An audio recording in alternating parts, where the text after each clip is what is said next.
Love.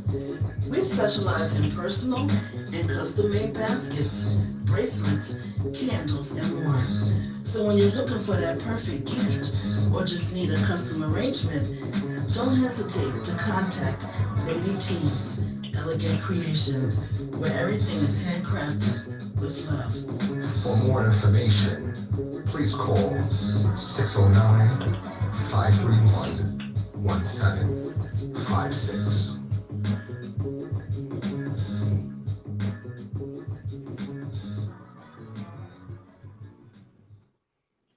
All right, welcome back once again to Let's Get It. We've had a fantastic first two segments. And once again, right now here in our third segment, we are happy to be joined by Coach Dave Allen of the Cherry Hill East boys basketball team, varsity level. How are you today, Coach? Good, good. Thanks for having me. No, absolutely. Like I said, what we've been doing here on Let's Get It is kind of highlighting some of the local area coaches and, getting some, exposure for some of the players and their names and whatnot in a time where, unfortunately, with COVID, we're not able to have as many fans in the stands, things like that, and just trying to, really highlight the local teams. I know you told me that you were off to a good start this season, a 3-1 record.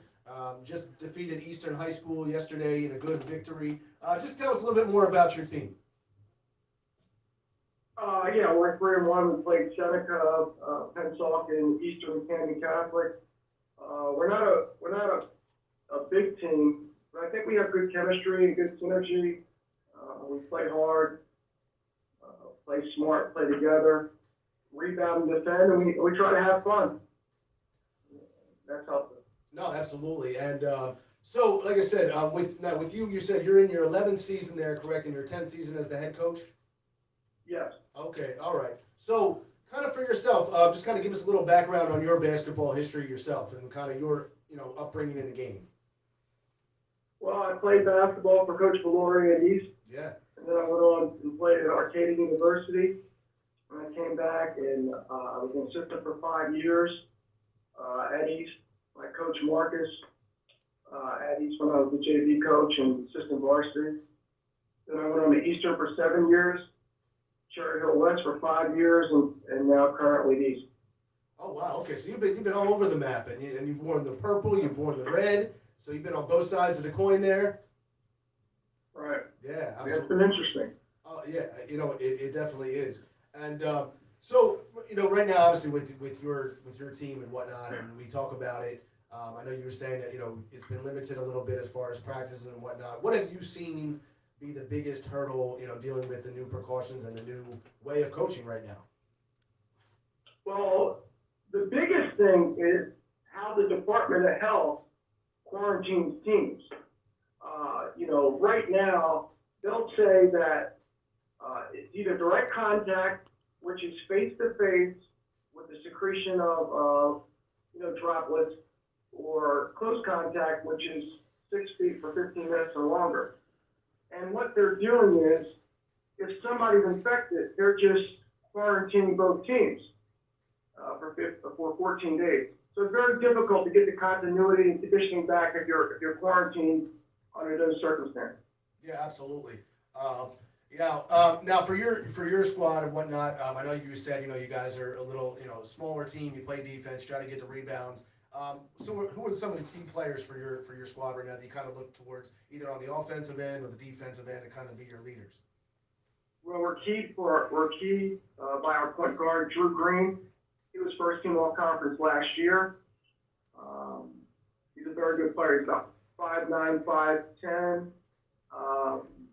Tough kid, get the ball to the basket, distribute, play good defense. And then our two guard is Jake Green. He led the state in 3-pointers made last year. Oh wow! And he's just improving every single year, getting better. And then E.J. Matthews Spratley plays the other guard position. And he's really improved. He came in strong for us last year. It was a big part of integral part of us getting to the final last year. And then we start Noah Rose, who's another guard, who's like a combo guard for us. And we start Ben Adler, who was about 6'3", and he's a forward center. Okay.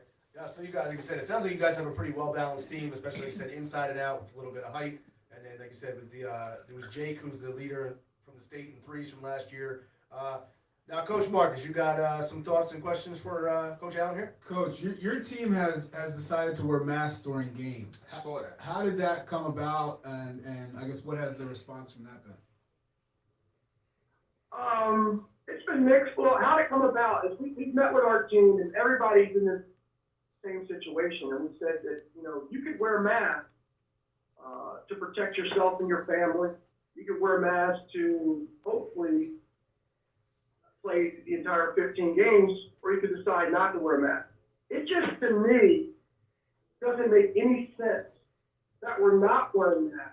You can't go anywhere in the state of New Jersey without a mask, except for a basketball court at 3 o'clock.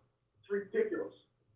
And, Dr. Fauci and Governor Murphy said that the mask is the best protection we have, even protects us better than the vaccine. But for some reason, we have it mandated. You know what, Coach? I think that is very strong sentiments by you, and I can hear in your voice that you feel like everybody should be wearing masks. I know, even on the court, and you feel like that would be a better. I know, like I said, I know that's a fine line about whether or not what you think should and shouldn't be. But I agree that for us to be able to have a successful season, I bumped Coach here on the show. But what I was going to say was that it's an interesting, strong segment here and sentiment for you to say that. Yeah, well, we've made this, COVID-19 a political issue. We've made masks a political issue, and it's really throughout the world the inability for people to understand how your actions affect other people, Oh, 100%. and what's your obligation to your fellow man, and whose lives matter and whose lives are expendable.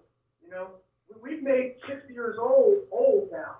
But yet we got a president who's 74 and our current president is 78, but I just heard for months on top of months, it's old killing old people. Well, your grandmother's old too, right? She doesn't matter. Right, exactly, and the thing is, to kind of piggyback of what you're saying, we've seen everybody be impacted by this, whether whatever your age has been. We've seen children die. I mean, I just read a story of a family from Riverside where 4 of the people in their household recently died from COVID. 4 out of 5 people from COVID, and they were all age ranges. So I think you said about having your team wear the mask, it not only protects them, protects everybody else, allows you to have a successful season. Now, with the conditioning, like you said, I mean, obviously we all sometimes get heavy breathing walking through the Walmart in a mask. How's your team adjusting to playing full court basketball in a mask? Yeah, well, I thought it took some time to practice with it, and they all committed to it. But it takes some time, and sometimes, and one of the officials said yesterday, put the mask on or take them off. The big thing that's really helped us is they're not always on all the time, but when there's a dead ball or kids step out, then your mask on. But if you take the mask off and you get taken out of the drill and practice, or you're taken out of the game, what do you got to go to your bag and find a mask? Right. The mask don't get back on. So. I tell you, how you doing, Coach? I like your perspective with it. I too told my son, I said, you should wear the mask, but my son has exercise-induced asthma, so he was having a hard time breathing. But I said, listen, bro, you don't have to have it on all the time. You could almost wear it like a chin strap when, what I'm saying, like if you need to take it down, and then when there's like dead balls or whatever, then you can put it up, so you can use it at your leisure. But I agree with you. I don't see anything wrong with that. But I'm wondering if they have like some sports breathable masks that might be a little better to breathe or whatever. But I share the same sentiments. I still let him play or whatever, but I do share those sentiments that I would feel a lot better if he had that mask and then actually wearing it like a chin strap. Yeah, I agree with you. There are different Under Armour mix masks, and they're a little expensive, but there are also some cheaper ones that have that Under Armour type material, sport material that you could wear. Right. Yeah, absolutely. I mean, like I said, it's interesting, and it's just whatever we can do to try to make it happen, try to get the season in, and like you said, though, Coach, like the only place you don't need a mask is on a court, and then it's interesting because then, like, even in the NBA, you're seeing, players getting impacted. Just the other night, Kevin Durant had to come out of the game in the third quarter because someone that he was near had tested positive for COVID. So, and then you never know. Yeah, and that's the unfortunate thing with the NBA players. I'm just not so sure if they are like, we're kind of like a very, very small bubble. You know what I'm saying? I'm just not so sure if they are necessarily, because they have access to, a lot of different things and plus just money in general. So, they're on the road and traveling. So I don't know, but yeah, it's unfortunate. I just hope that, we'll continue to push through. You know what I mean? Absolutely. Now, Coach, just to kind of wrap up with you as far as your team goes, and I know you have some thoughts on some of the football talk we had earlier today. Right. But with your team, with the remainder of the season, what are some big games you have circled, and what are your expectations moving forward? Yeah, well, I think they're all big because we play all of our games are conference games this year for the most part, unless they were canceled and we had to add. So they're all pretty big. Coming up, we have this week on Tuesday we have Morristown, which was a game that was added, and then we have Bishop Eustace, and then next week we have more conference games. So we think they're all big, and our expectations is we just try to win the game, the game that's ahead of us. And that's how we've always been. Try to win this play, try to win this quarter, try to win this game. We've never talked about championships or group war championships. We just try to, it's a culmination of plays and wins that get you there. Absolutely. And any other questions for Coach related to the basketball? Well, I just want to throw out there and my respect for Coach, and he knows this. But a lot of people don't know the leadership that he provides for his team. And being able to be on the inside of his program a little bit, it's pretty cool to see. His team, this summer when coaches were allowed to start working with his team, he was outside over at the park on Evesham Road with his team for a few weeks, and then that kind of got shut down. But his team continued to do their workouts on their own, and I believe it was like 7:30 in the morning. Every day they were at that court, and even when school started, they didn't have school that started I think until 9 or 9:30. They were there every morning, still working out on their own. And that's not something he made them do, or even from my understanding, talking to those guys, that he was even like pushing them to do. But because they know his expectations and the things he's provided for them, they wanted to make sure they were prepared to be at the top of their game, now. And I think, watching them, I think I've watched all their games so far this season. They're a tough team, and he's got them playing well.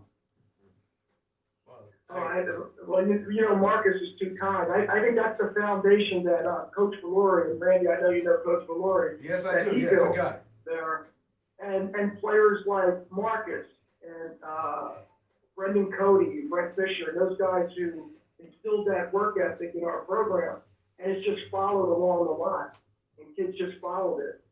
Whether it be a Jeremy Cameron or Chris Santo, these kids just followed their lead. Yeah, no, absolutely. And just like I said, being a coach myself and coaching at different levels, and obviously, when your players are carry on what you instill in them, like you said, it just echoes your, abilities as a coach and the leadership that you provide. So, with that said, Coach, I'm sure that, we are going to see more great things out of you and more leadership and building not just great players, but great young men. And that's an awesome thing. And I watched the game yesterday a little bit too. That was a good victory against Eastern. Unfortunately, I'll be honest with you, Coach. There's no disrespect to you. I wasn't rooting for you because my son goes to Eastern. But I have to marvel in the way that you defensively schemed against some of the scorers, and I just thought the defense and the way y'all shoot that three is just phenomenal. So kudos to you. Thank you. All right. So now, Coach, like I said, I'm going to get your thoughts because I know that before we jumped on here live, I know you're not a Wentz guy necessarily, and I don't know who your team is. Who is your team if you're a football guy? Well, Eagles are my team, and I am a Wentz guy. Okay. Well, I'm an Eagles fan. Right? Okay. Yeah. So, but you had mentioned so let me get so let me do this. Let me get your thought real quick on the situation, and then you had a second level thought about your overall thought about quarterbacks in general in the league. Well, I just felt, there is still You know, we still have a race problem in this country. Obviously, you know, racism is built into our DNA. You know, racism is like a virus in this country, and we see it in every single system in this country. And it's not more blatant than the quarterback position in the NFL. There's actually a book that's written, Third and Mile, about the black quarterback. Because they say in football, third and long is the most difficult thing you could be in. But for a black quarterback, it's third and mile. I just felt last year during the draft, the media was so intellectually dishonest by denouncing that second round pick. Meanwhile, the last 3 years the Eagles went in the playoffs, they did not have their most important position available.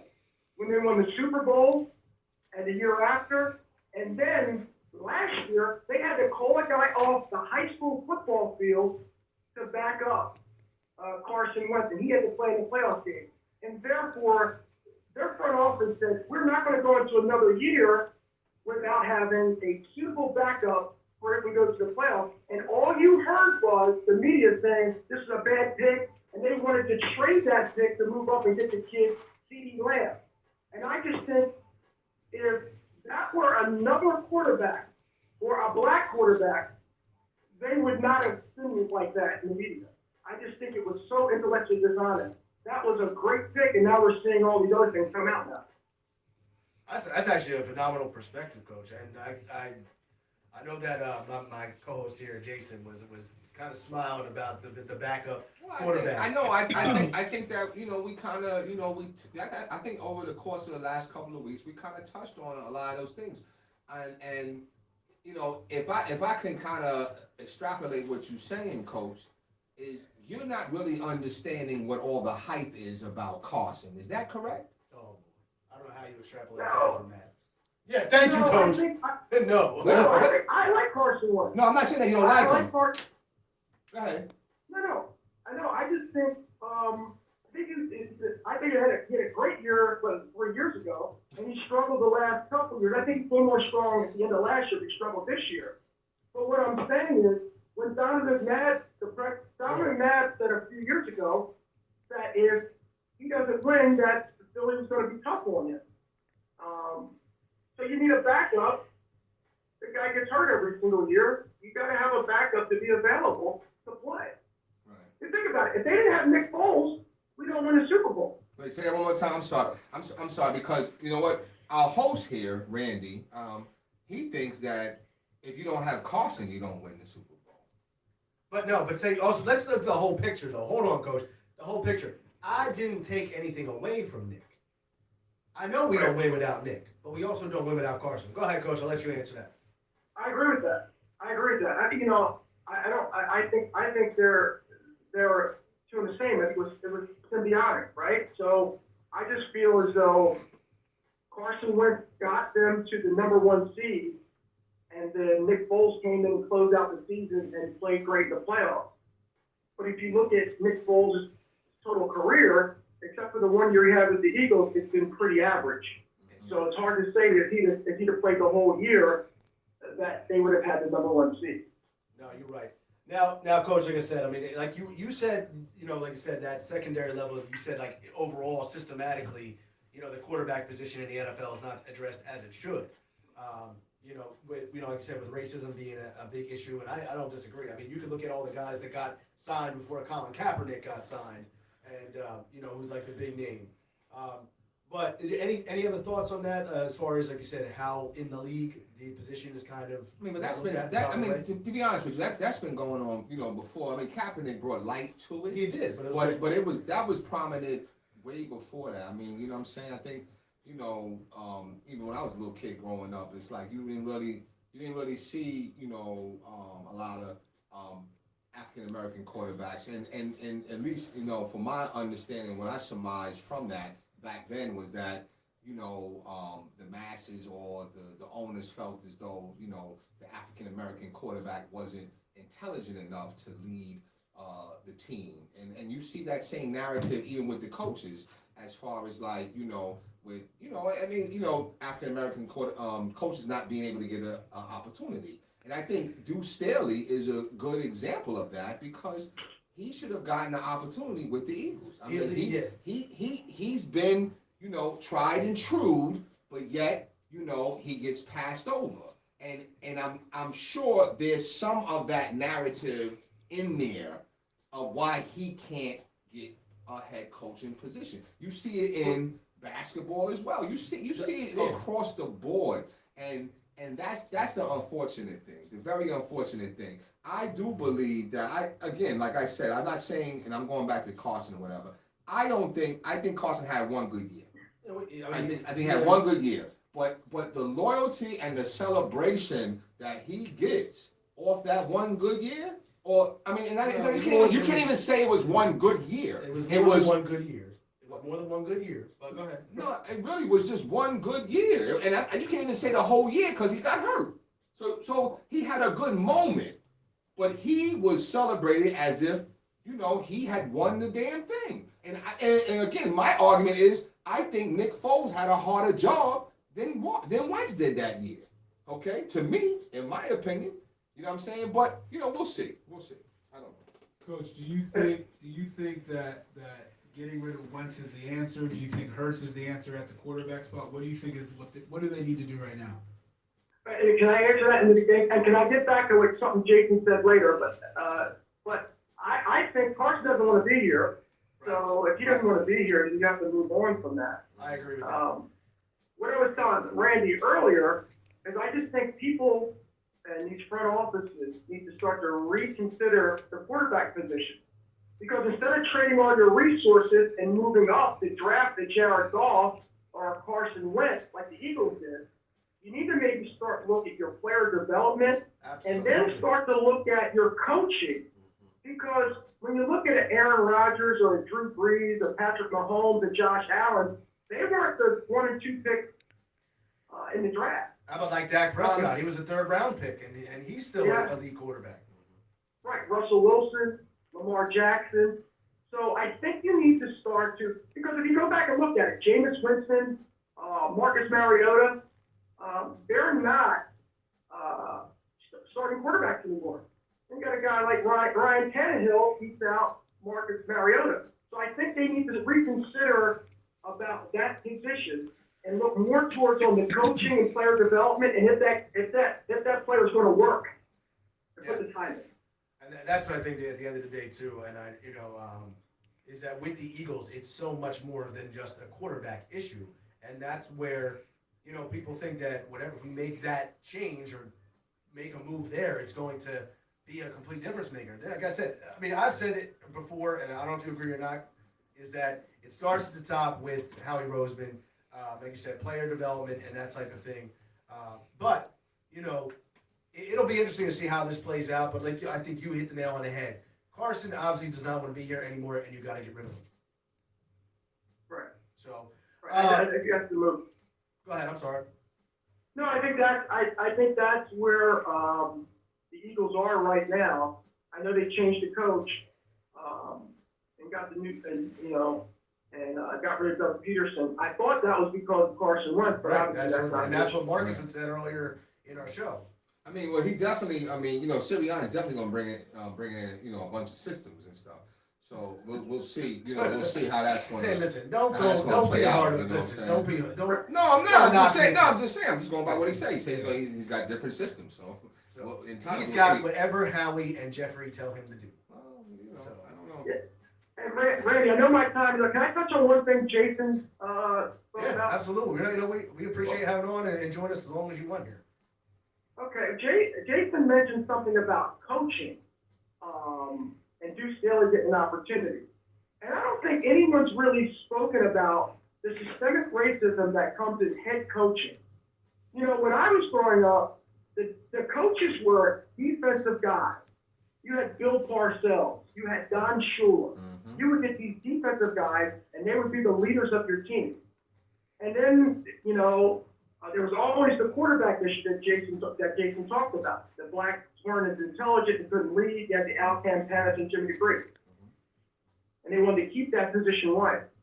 But now no one's talking about Now when they're picking head coaches, last year, now I can't talk about, I did the numbers for last year's coaches. 69% of the coaches in the NFL had a connection to quarterback. Either they played quarterback in high school, college, NFL, Wow, great or stat. they were quarterback coaches or offense coordinators. Now, what position are blacks playing? At a high percentage. Wide receiver, running back, quarterback, linebacker, defensive line. And now they're all picking these young, former quarterbacks or connection to quarterbacks where you wouldn't let blacks play that position. You're seeing now some of the top quarterbacks are black, but you go back 15, 20 years, that wasn't the case. No. So that's something I don't think people are talking about. I mean, Coach, you bring up a fantastic point, and you know, for our viewers and whatnot who are watching right now, definitely go back to watch the beginning of this segment too, and where Coach talks more about that, and a whole new, definitely a topic that has not been brought to the forefront, like you said. And that's 69% of the coaches, like you said. That was very interesting, and a very interesting stat in general. And I think you're right. I mean, it's overall, like you said, the coaches aren't. I mean, you look at a guy like Eric Bieniemy too, who was overlooked for his head coaching position. So I mean, like you said, there's definitely a lot of smoke and fire in this whole story and narrative. Yeah, what happened in Arizona a couple of years ago, I thought just is the icing on the cake. With Kingsbury? And Steve Wilkes. Yeah. You know, Steve Wilkes gets the job. Bruce Arians retires. Carson Palmer retires. And he drafts the kid Rosen. And he goes in there for a rebuilding year. And after the first year, they get rid of him. They bring in Kingsbury. And he gets Kyler Murray. And he comes off a losing record at Texas Tech. He coached Patrick Mahomes and Baker Mayfield. Yep. That never happens for black coaches. What happens to black coaches, what happened to Jim Caldwell. You get fired for 9-7, you hire a guy, he does less than 9-7. Right.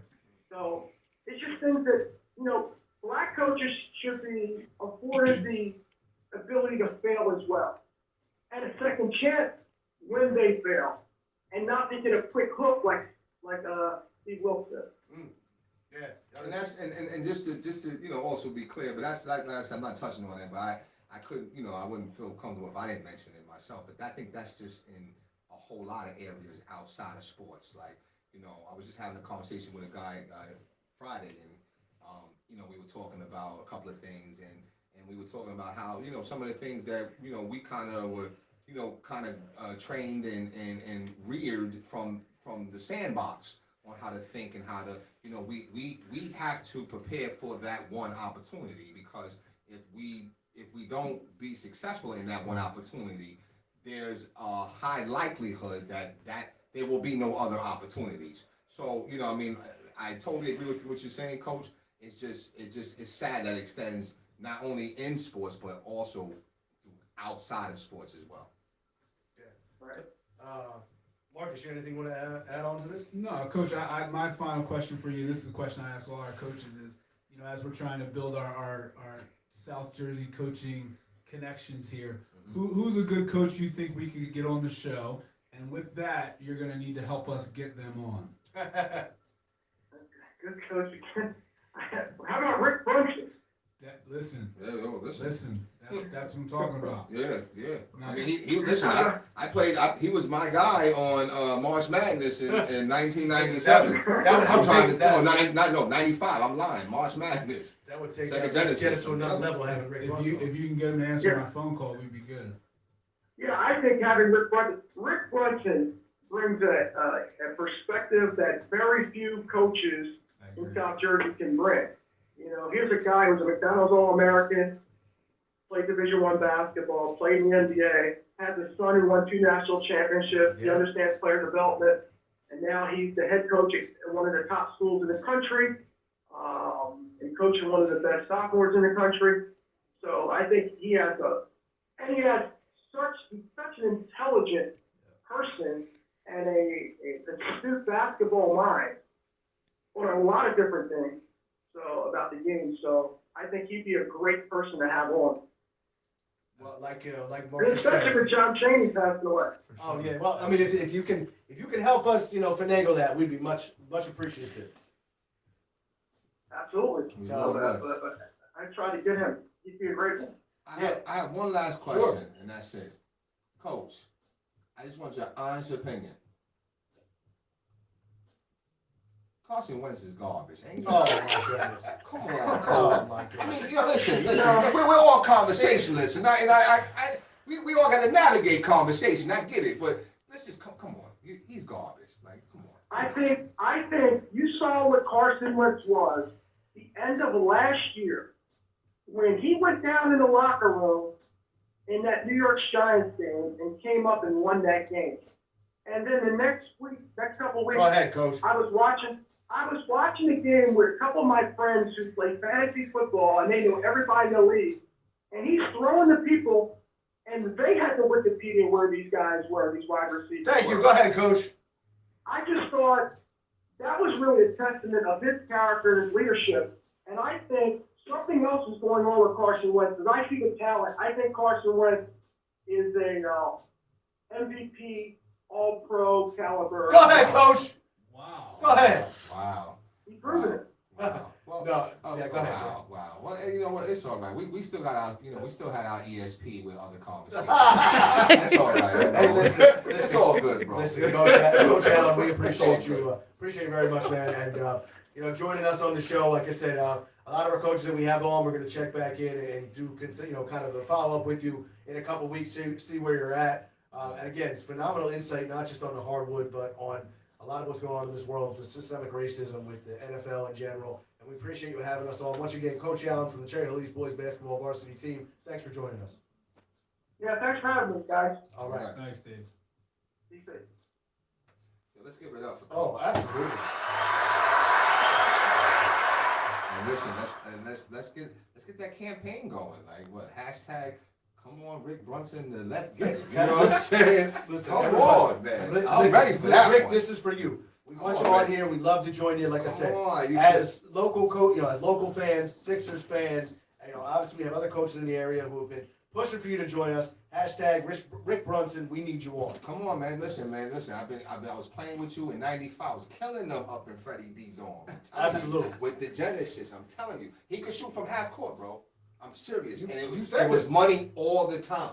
I was like, yo, who is this? Rick, we need you, man. We need you. Come on, We Rick. need you. Coach Brunson, Mr. Brunson, Rick, we need you. Yep. We need you. With that said, Don't send no pictures of roughing to him. No, or I'm whatnot. on. Yeah. Oh, That ain't that type of party. No, we're not. Maybe that's what happened. Maybe he saw the picture and he's just, I need out. I'm scared for my life. Carson's garbage, and y'all know he's garbage. No, I let's can't see- wait. let's Wait till he see. goes somewhere else. You know what I mean? Well, we'll see It's what all happens. right, man. Listen, with that said, we had a phenomenal show today. I know we need to do some closing thoughts and whatnot. We have, get out, get home, get warm, get some Johnny Walker going, or whatever you're going to be drinking, some good food. Jay, final thoughts. Yo, Carson's garbage, Oh, man. I would You know have what I'm saying? bet money that was the first thing. Yo, I did. listen, he's Well, garbage. You know what I'm you know, I need to saying? get on But that. I'm going to say this though. I'm going to say that, yo, listen. I think it's going to be a phenomenal Super Bowl. I'm looking forward to this week. Just hopefully no snow or whatever. But you know what? I got to give a shout out to my Sixers.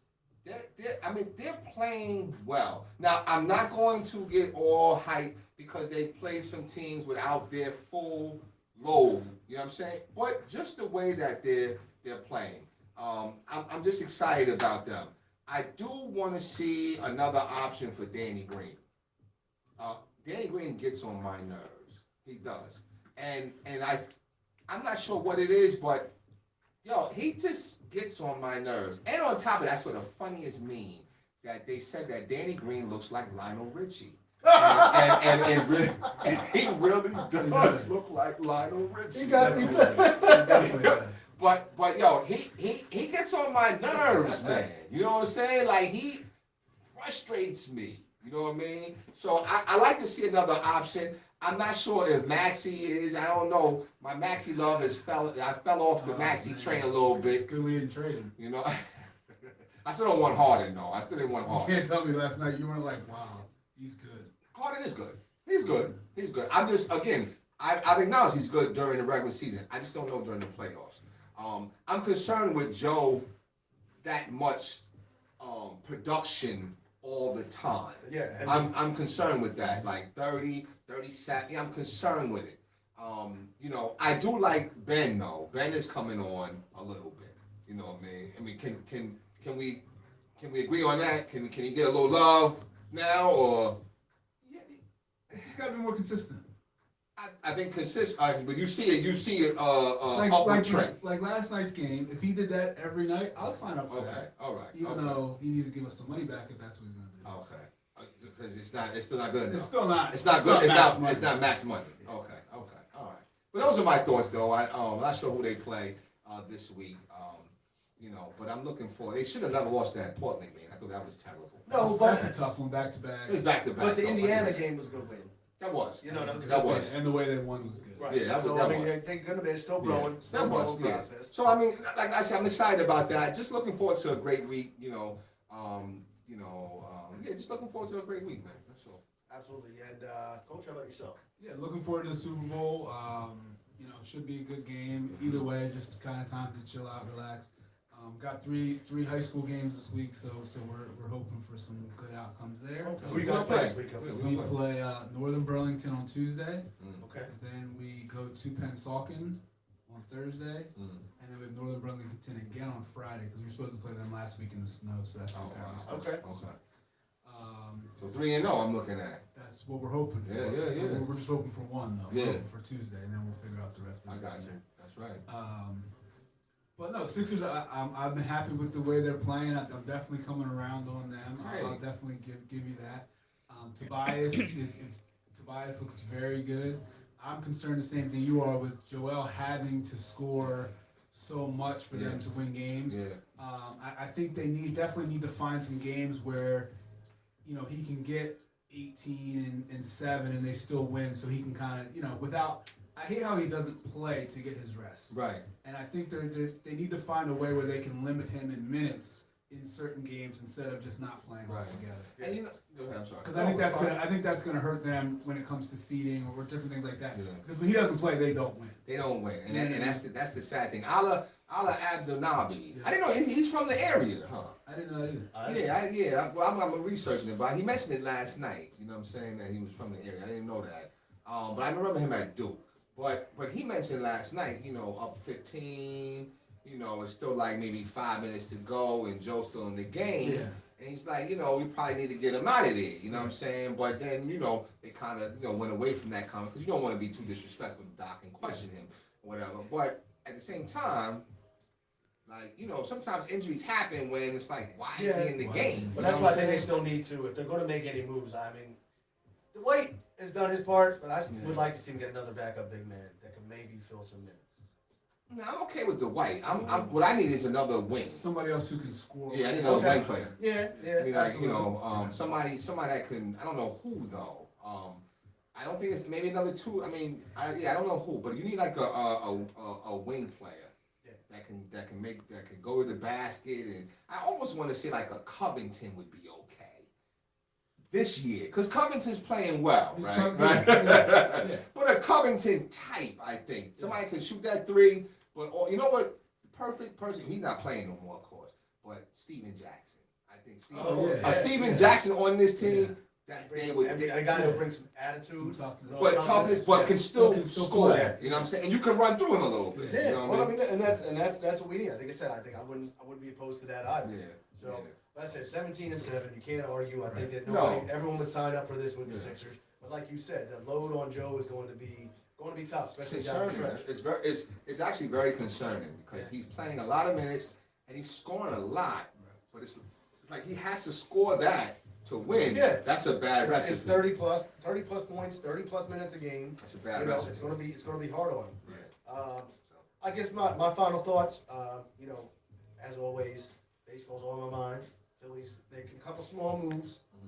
Signed a couple pitchers to kind of extend out the rotation. Oh, right. Yeah, right. We got to celebrate him. Right. Archie Bradley. No, that's not. I wasn't. Well, no, but he's Well, signed, right? Yeah, but that's Yeah, old. That's old news. Oh, okay. All right. But Archie was the one. And look, these moves, here's the thing. With the moves they made, they signed Hell Matt is Moore. Archie Bradley. He's a good reliever. Like, come on, man. Come on. You can't. All right, go ahead. I'm There's sorry. certain areas. Like I'm I said, hijacking your I final was thought. gonna I'm say, sorry. but there's certain areas like when it comes to like a baseball reliever, you gotta take my word for it. Why? If it's not Mariano Rivera, I know baseball too. I know, but I'm just saying, I know. Archie Bradley. I know baseball too. I know you do. Right. Archie's garbage. Oh, You know what I'm saying? I'm just saying- It's garbage. anybody's garbage if they're in No, I'm Philly. just saying. You celebrate. Who celebrates Archie Bradley? Oh yeah. When you have Archie Bradley. nobody, when you have nobody in the pen like we had last year, when you get an upgrade like that, Yeah. we'll take it. Well, I know when That's you, all. when it comes to I'm ba- sorry. I didn't mean. when it comes to baseball, no, it's okay. When it comes to baseball season, I know that you know your knowledge. Oh yeah, I was a baseball card collector for years, man. I Oh, wish I yeah. still had my cards, man. No, you But don't. I do. What are you talking Like about? You baseball kidding? cards, their value has just. Well, Plummets. all right. It's a shame though. It is because I used to be a big baseball card collector Big too. time. I had the pamphlet, you know, I had the Tops, the Don Ross, Yes. and come on, I had it. You know, I used to have The sleeves, the everything. sleeves, Come exactly. on. Me and my brother, we used to play. We used to actually play baseball with Are you with talking about dice. Fleer? What was the magazine that showed you how much they were all worth? It was the Beckett.